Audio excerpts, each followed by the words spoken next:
Kaplog, kumusta na yung parisan ng Blue Ino mo? Di ba may ano ka? Meron kang project na albino? Di ba nagtanong ka nga kay Rocha? Binulong sa'yo ni Rocha, kailangan mo lang ng Blue Ino. Kumusta na yung parisan mo? Ewan ko ba bro, naniwala naman ako kay paring Rocha eh. Wala naman lumabas na albino. Abay, puro green ang nilabas. Ganun ba? Sabi ko na nga ba napag-iisip din ako eh. Kasi nung mga nakaraang buwan, tinanong ko rin siya. Gusto ko rin maglabas ng Tweety Bird, di ba? Ganda naman tingnan. Abay, binulungan din ako. Magkasa daw ako ng aqua at saka orange face. Eto, nakadalawang clutch na halo sa akin eh. Puro green din ang nilabas. Naman. Palpak nga. Palpak yata tong advice ni paring Rocha. Ano kaya natin sasabihin sa kanya? Hoy, kayong dalawa ha. Abay, nalingat lang ako ng konti, sinilip ko lang yung flight cage. Anong palpak? Parang Rocha, pasensya na. Di ba sabi mo kung gusto ko ng albino magkasako ng blue tsaka ino. Tama naman parang Rocha ako din, sabi mo gusto ko ng Tweety Bird, tuwan-tuwa ako. Sabi mo magkasako ng aqua tsaka orange face. Tama naman Hindi bro, nakadalawang clutch na ako, puro green ang nilabas eh. Ako din parang Rocha. Nakaisang clutch na ako dun sa blue ino, puro green naman na nilabas. Anak naman talaga ng mga newbie. Ano ba? Galawang newbie ba kayong dalawa, ha? Kaplog, Bino? Matagal na tayo magkakasama, parang newbie lang, ha? Kung newbie talagang ganun ang kanilang mapapansin. Siguro nga, buti na lang nabanggit nyo, ha? Ito mga kaibon. Ginawa natin na kwento. Mga kaibon, ito pang newbie ito.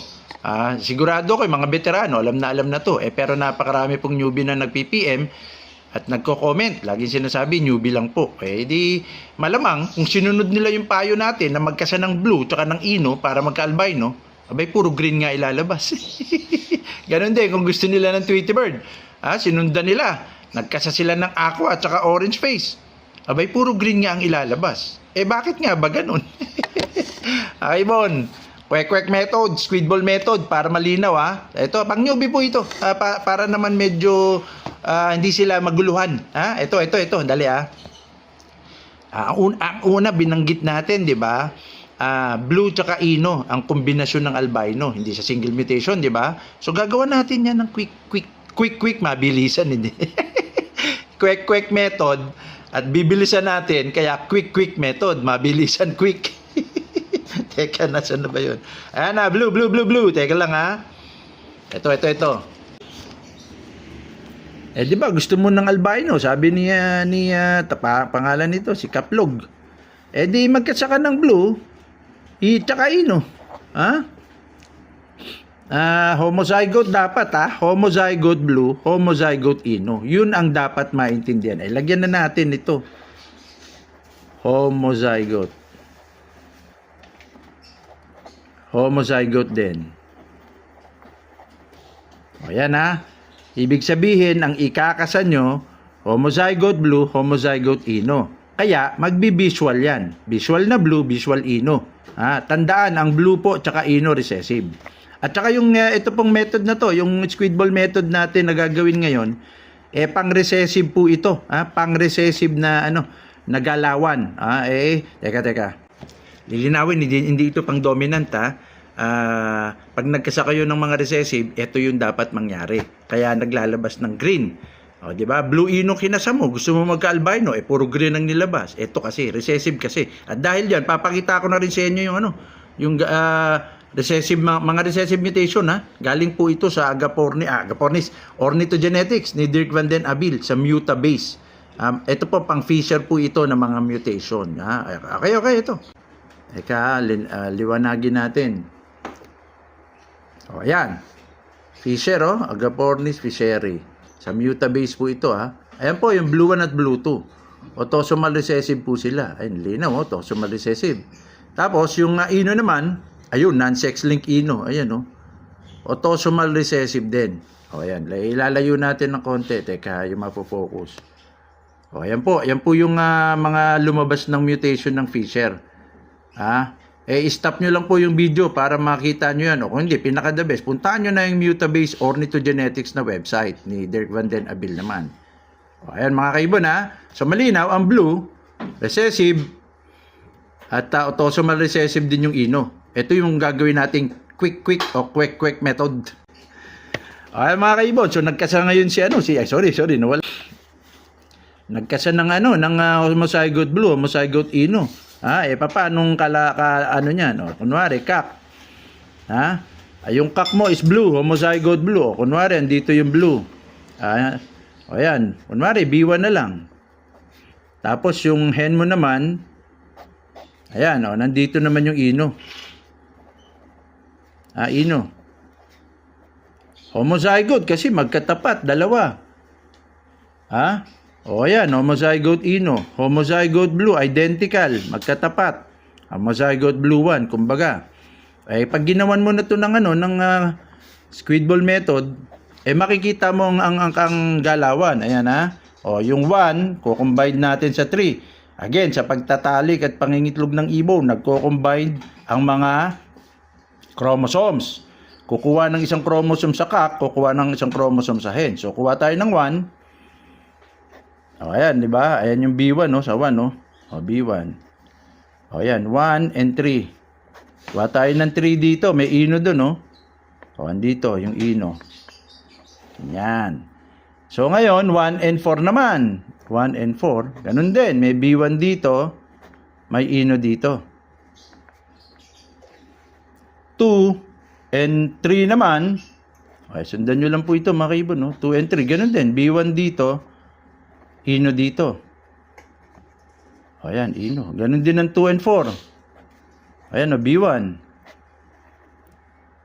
4, ino.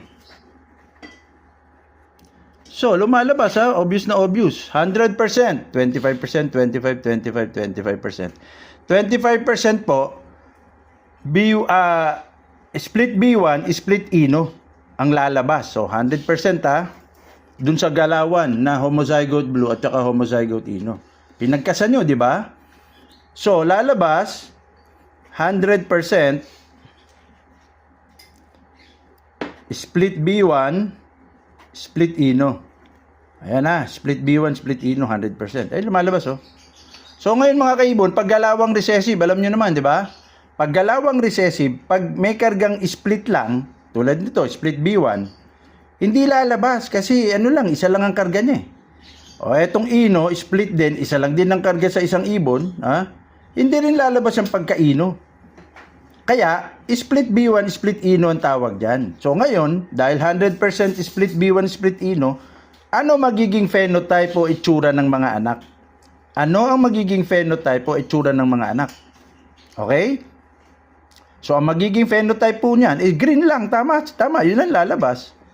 Green, split B1, split ino. Dito na natin lagay. Green, split B1, split ino. Ayan. 100% green, lalabas. Split B1, split ino. Sir, napaisip kayo, Napaisip kang bigla, Sir, bakit yung B1, B2 na tig-isa lang din naman? Nakita ko, binalikan ko yung vlog nyo yung squid ball method. Tig-isa lang yun bakit sabi nyo hindi na split, lumabas agad-agad? Nagkaroon agad ng interaction. Kaya hindi siya na-split. Bakit itong B1 at ino, na-split? Parang medyo naguguluhan ako, sir. Ayun, yun ang mga tanong. Yun ang tamang tanong. Bakit po? Ito na. Ayun, kung naaalala nyo mga kaibon, kaya po nagkakaroon kagad ng dito na natin lagay. Kaya po nagkakaroon kagad ng interaction ng B1, ang B2, at ang aqua. Teka, hindi ma-focus na maayos At ang aqua, yung tatlo po na yan. Actually, kung kasama din dyan ng turquoise, kung may lumabas ng turquoise sa fishery, Kaya po nagkakaroon, pag pinagpares-pares nyo yan ng interaction agad-agad at hindi sila na-split. Kasi nga po, allele gene sila. Ayun, nahuli na. Ibig sabihin, allele, iisang genetic address nitong tatlong to.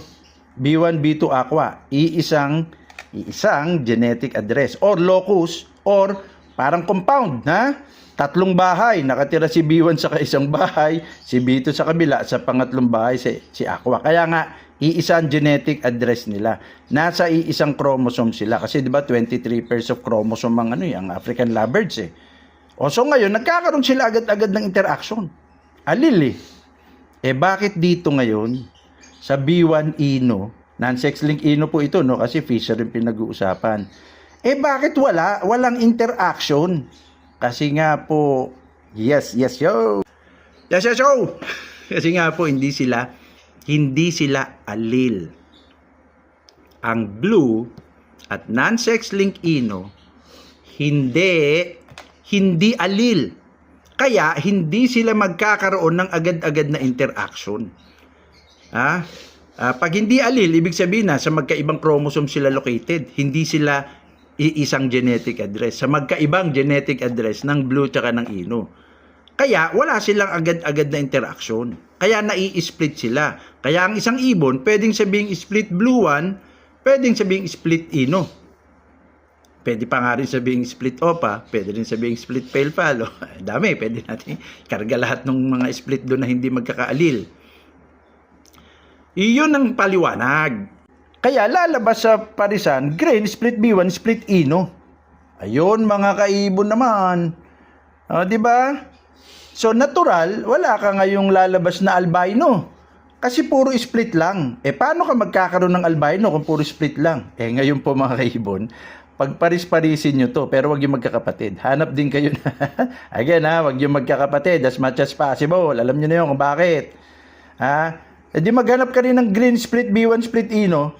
Mag back to back ka ngayon ulitin mag back to back ka ng green split B1 split Ino, magkaka-albino ka na. Another squid ball or quick method gagawin mo yon. Pero lilinawin ko magkaka-albino ka na kapag nagpares ka na ng green, split B1, split Ino. Malinaw wala silang interaction kaya pareho silang ma-split kasi hindi naman sila alil. Hindi sila alil. Hindi katulad ng B1, B2 at Aqua, alil genes. Lumilinaw na. Ayun mga kaibon, sana luminaw na ng maayos. Mag-clarify lang mga kaibon, wag mahiya. At dadami talaga at lilinaw. Sa buong Pilipinas naman. Kaya naman, ang ating slogan, simple lang, kapag may basihan, legit ang paliwanagan. Hasta la vista.